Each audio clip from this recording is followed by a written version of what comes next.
But yeah, so cool. After TikTok, well, I wouldn't say after TikTok, but during your TikTok journey, you decided to start Amazon FBA. Yes. Talk to me through your decision to start, you know what, let me diversify off social media and develop something outside of a tangible business. So whenever I made a TikTok or whenever I would make any videos, in the back of my head, I'm like, this could shut down any day. There were news like TikTok was going to shut down. Remember that? Yeah, there was like 2-3 times. First time when it got banned in India. Then after it got banned in India, there was news that, it might get banned in the US and then the UK. So that itself was to me like, okay, if TikTok gets banned, you have no followers on Instagram, you hardly have any subscribers on YouTube, and you're not going to make any more money. So what are you going to do?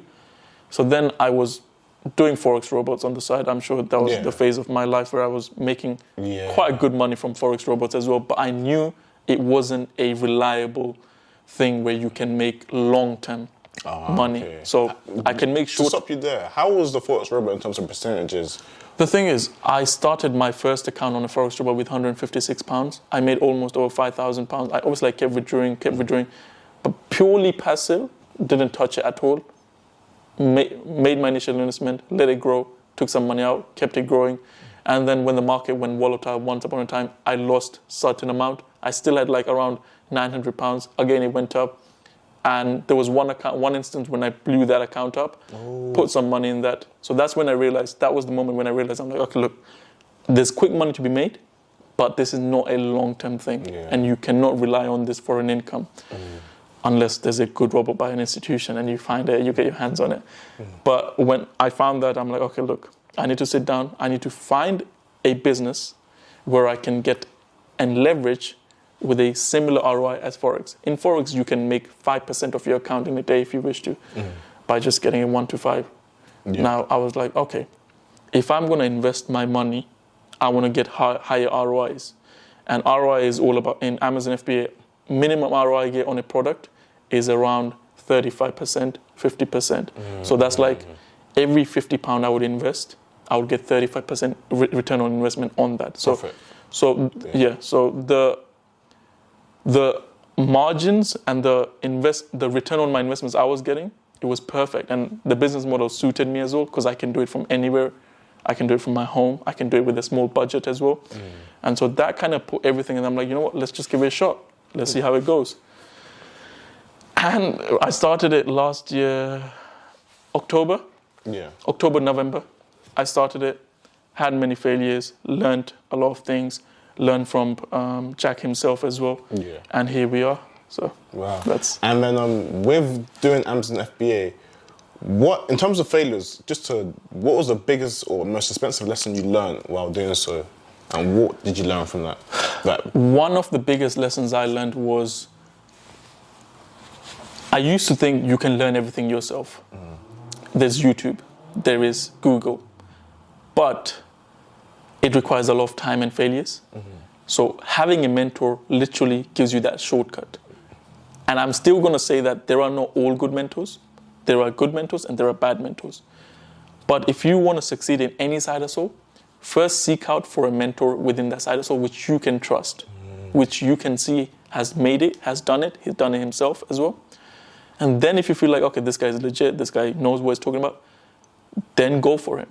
And this will kind of give you a shortcut to succeeding in that side hustle. Yeah. And that's something I learned late because I lost almost, if I talk about overall, over 1,000, or a little bit more than £1,000, which I could have invested in a mentor, learn from him. Exactly. So it's like, rather than you losing that money, just invest in a mentor and then that's it. I feel like with some people, it's their ego that prevents them. They don't want to, like for example, I think Jack is our age, 20. He's younger than us. I think he's 20. I think he's 20. I think it's 20. Yeah, I'm not 100%. 20. I think it's 20. And people would like, just because we're all the same age, it'll be like, no, I don't want to learn off him. Yeah. Who does he think he is? But you put your ego aside, you put your losses aside and thought, you know what, let me go back to square one and try this again. And again, it's just powerful to do this while even making TikTok videos as well, going through all these losses. So again, it shows like a lot of emotional power and emotional intelligence for sure. 100%. And so, and to conclude, you would think that courses are necessary not only as a thing to sell for an entrepreneur, but for people to buy just to. Because I also believe learning off the internet, YouTube, Google, yeah, it's cool, you can do it for free, but I see it as like piece and jigsaw. Because you get information from here, then it's conflicting with here. You're looking at comments to try and analyze which makes more sense, and you're putting it together. Yeah, I used to do that back in the day, like when I was 15. I had all the time in the world. But as we get older, if you want to learn something, buy a course, step by step. And that's literally what you just said right there is literally why a lot of people kind of think about courses or mentoring, but like, yeah, this guy's younger than me. How is he saying about this and that? And when it comes to courses, as you said, if you have the time, you could go there in the whole Google world and try and put all the puzzles together. And one more important thing about courses or mentoring is that you can do all mentorings or all courses in the world, but if you don't put in the work, you're not going to see any results. There you go. And I think simple as that, but I think most people call courses scam or mentoring scam is because they do it expecting that something's going to change and they will start making money instantly. They don't decide to put any work, and that leads to them saying this is a scam. Yeah, exactly. So, it's just a shame, but again, if you have a positive mindset to learning, man, you do well, trust me. Yeah, 100%. When do you get to a point when you scaled your Amazon to a point where you have to get this office? Because I'm guessing you started at home, mum must have got annoyed with all the packages. How was that scaling process? So I started it at my home. I was ordering products as well. And when I first ordered my product, my dad's like, what in the hell is this? Like, why are there boxes in my house lying around? And I tried explaining him that this is the business. And it's like, no one's going to buy this product because the products which sell on Amazon are sometimes quite weird. And he's like, no one's going to buy this. Why are you even doing this? So I kept doing it. I wasn't really giving my 100% in the start because I didn't think that I'm going to actually make Amazon my biggest thing. I saw that, okay, I would spend some time on Amazon and grow it as a side hustle and see where I can take it. So I was spending some time every now and then. And then start of 2021, I'm like, you know what? Let's put some real time into this because there is huge potential in this.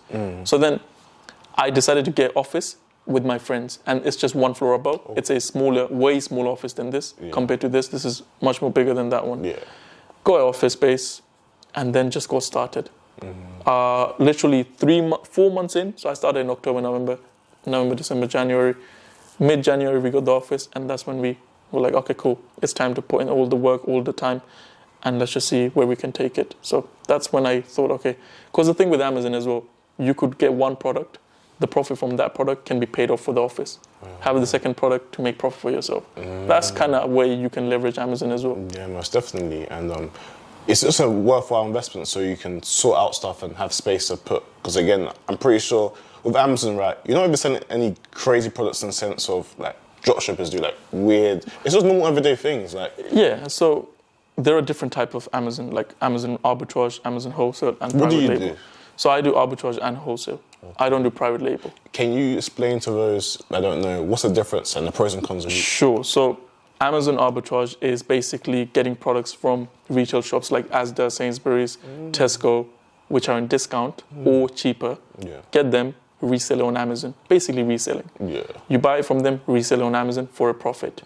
Advantages of that, you make bigger profits because you can get a discount, huge discount on them, club cards, cashbacks, you can use all those things on it. But the disadvantage is that it's not a long-term business model and you will have to kind of keep putting in the work every day because the products might stop being in discount. Or something be on the lookout. Yeah, so you have to keep looking out for new deals every time. The thing with wholesale, you can find a product and it will be more of a long-term product. Yes, sometimes that product might be short-term, but most products you can find are long-term. Yes, the profits might be, the drawback is that the profit might be a bit lower compared to... What percentages we talking? I would say in profit percentages, I would say roughly around say 25 to 30%. That's profit margins. I usually look at ROIs mainly, no profit margins, because as long as my ROI is hitting, my profit's hitting as well. So that's with wholesale, you can build a long-term business, and disadvantages, the profit margins might be a lot lower. With private label, it's your own brand you're building. So it's like if you have a product, you're going to actually make this product in China, get your logo stamped on it, and then sell on Amazon. The problem with that is that you have to create your own listing, you have to do promotions and everything. And I didn't talk about wholesale. With wholesale, you are already selling on products which are already selling on Amazon. Okay, so it's consistent. Yeah, so it's like if I'm selling a bottle of Dettol, that Dettol bottle is already selling because thousands of people are buying it. I can literally buy that bulk prices from a wholesaler, send it to Amazon. So I'm not creating any listing, no advertisement cost, nothing, and just get that done. With private label, you create your own product, you create your own listing, higher budget required as well. So that's kind of the 3 categories where, as an Amazon seller, you would be in. Yeah, and what I always say about Amazon, and what someone else told me, another FBA seller, of Shola, I don't know if you know Shola. I think I saw your video. Yeah, she was telling me how, again, when you're doing the Amazon FBA business, it's literally, you're basically saying to yourself and the world, I am Jeff Bezos' business partner.